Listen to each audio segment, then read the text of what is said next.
everybody, Patty Ann here. Hang on a sec. Today I'm going to do another one of a tutorial, just a brief one on some sewing that I've been doing. You know, I do a lot of Cricut work and different things. I also like to paint. I'm learning to watercolor and draw. But I also love to quilt. I don't know if you can see, but let's see if I can show you. Right back there on my I have some stuff on a long arm machine because I also long arm.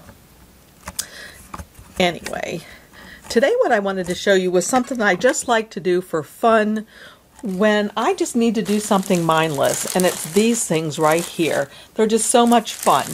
All you do is use your scraps. Just pull them out of a box or a bucket that you have. I have friends that have saved me scraps over the years. I also used to work in a quilt shop, and I'm such a scrounger. I used to, when people throw stuff away, if it was something I could use, I'd squirrel it away. So anyway, this is what I'm going to show you today, and maybe you've already done this, but it's a lot of fun. All that you do, if you'll notice, there's on the back of each of these 4 patch blocks, there is, what is it, telephone book pages, right? Okay, so you just kind of put the fabric onto the telephone book pages, and it's really easy peasy. But look at all the pretty things that you can get. I mean, you can use some gorgeous fabrics from friends. Maybe they're things that you've used in the past, and it's kind of like a trip down memory lane. Now, some of these still have the paper in them, and some of them I've taken the paper out already. But anyway, look at all those cute fabrics. I just think it's fun. So here's how you do it. Let me get rid of these. Put them aside. I just have one of these old phone books. You don't have to have an old one, a small one like this. Any size will work, or even regular paper would work if you don't have a phone book. But to me, this is just a good way to recycle all those bazillion phone books we used to always get. And I still get some sometimes. But this one was like from 2015 and 16. So anyway, all I do is I rip out a little stack of papers, maybe about 5 or 6 at a time. I don't count them. Don't take the time to count them. And you know how to do this, right? Where you have a rectangle, and to make it into a square, all that you do is fold this piece up like this, so that this edge meets this edge. And then you can kind of just fold it. You are going to get some ink on your fingers. And then you can take a ruler and your rotary cutter. And I don't find that this dulls my blade, really. I don't know. You know, if it dulls yours, I'm sorry. But I just use my rotary cutter because I'm not cutting that many of them. And there I have a slew of them ready to go. This part right here is just scrap for the trash.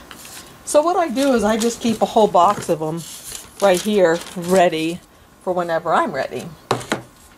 So the first thing that I do, and as I said, I have a whole big old tub of scraps. I just grab any old scrap. Now, I do like them sometimes if they're pressed a little bit, and this one that I just picked up is really wrinkly, so I'm not going to use it. I'm going to wait and press it. So I'll start with this one, if it's long enough, and it's just barely long enough, because I like to go from the diagonal to start with. So there's my first one. The second piece I'm going to put on is I'll just pick from my scrap bag, and it's this one.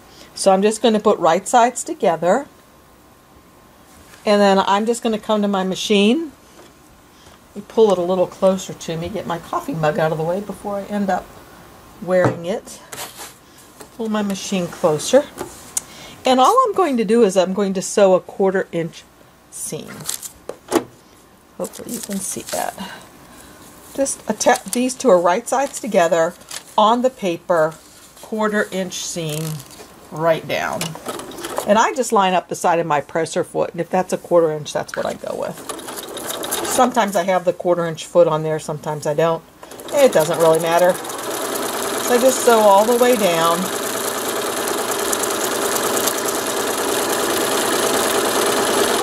Now here's the thing.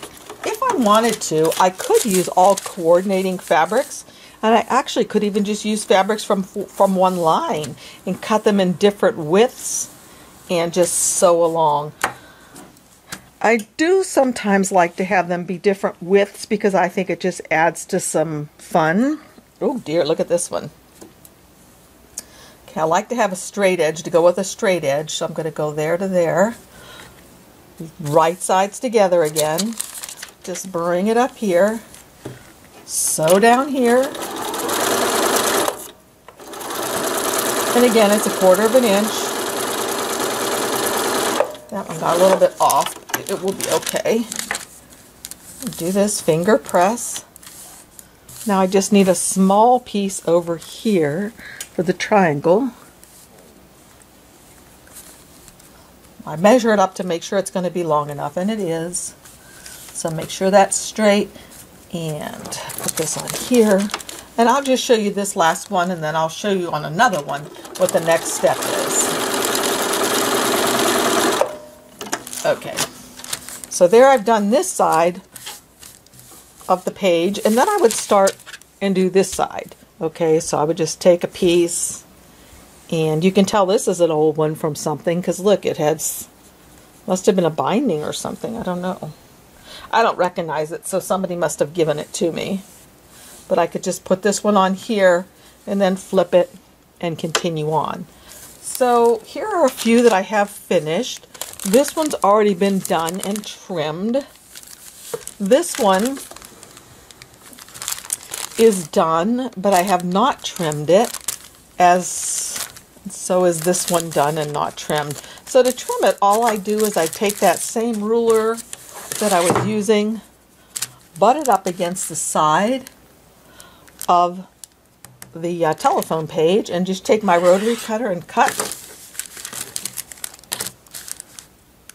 and then cut. And of course, when you put these together, you can put them together however you'd like. I have put mine all together in a certain way, and I'll show you that in just a sec. Here are 2 of them that are done. So, in other words, I could put these 2 together like that, or I could put them together like that so that they form that look, which I like, which is what I've done. Because then I'd take another one and put it like this, and another one, and I wish you can't really see these that well because they're not trimmed, but you kind of get the idea. That's what I like to do with mine. As you probably noticed in these that I showed you in the beginning, I like to have them so they make the big diamond in the middle. So again, I just use scraps. I put 4 pieces together. I'm not sure how big I'm going to make it. All different kind of things. Remember those sunglasses that were hot for a while there? I remember some of these fabrics from the quilt shop where I used to work. But anyway, so that's it. The only other thing I thought you might like to see is that pile of scraps that I use.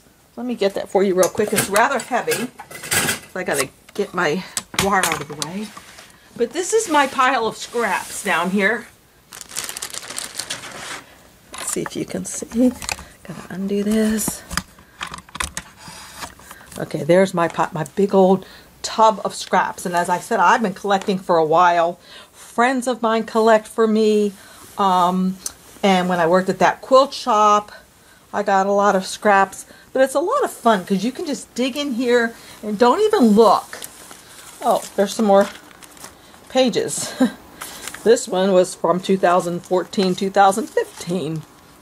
Just put those in there. These are just a lot of scraps, and it's just a heck of a lot of fun to use them all and kind of go down through memory lane for some of them.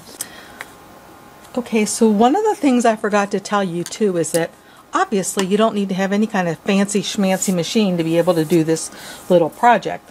This is an old treadle machine that I have, and if you've never seen one or heard one, they're so sweet. I need to use this more often because it's really a lot of fun to use.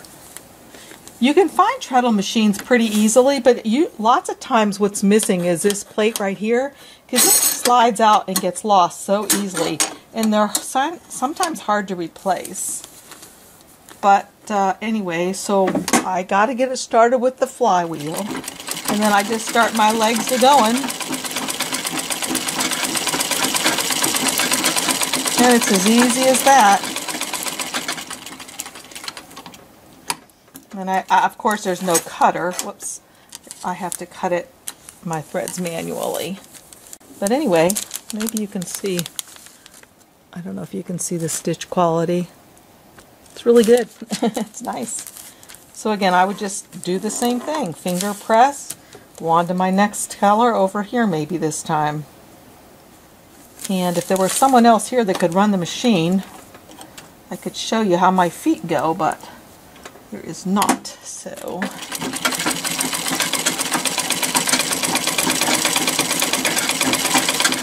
you can probably hear them clanking down at the bottom.